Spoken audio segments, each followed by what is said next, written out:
তাকবীরে তাশরিকের বিধান।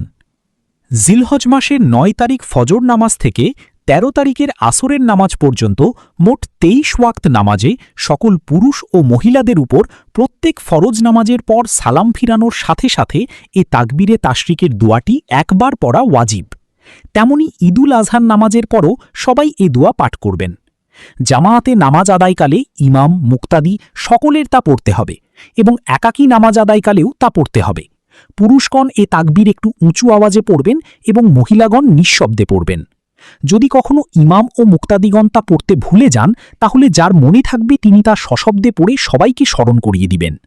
উক্ত সময়ে প্রত্যেক ফরজ নামাজের পর একবার এ তাকবীর পড়া মুকিম, মুসাফির ও পুরুষ মহিলা সকলের উপর ওয়াজিব এবং ৩ বার পড়া মুস্তাহাব।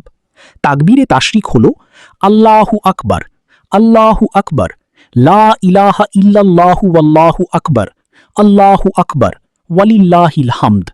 তাই আসুন এ আমলটি নিজে করি ও অন্যকে উৎসাহিত করি। আল্লাহ তাআলা আমাদের সবাইকে তৌফিক দান করুন, আমিন। সম্মানিত দর্শক শ্রোতা, আপনারা দেখছেন ইসলামী চ্যানেল কুরআন এবং মাসাইল শিক্ষা। তাই নিজে জানতে ও অন্যকে জানাতে আমাদের চ্যানেলটি সাবস্ক্রাইব করে রাখুন, লাইক ও শেয়ার করে আমাদের সহযোগিতা করুন এবং কমেন্টে আপনার মতামত লিখতে ভুলবেন না। আসসালামু আলাইকুম ওয়া রাহমাতুল্লাহ।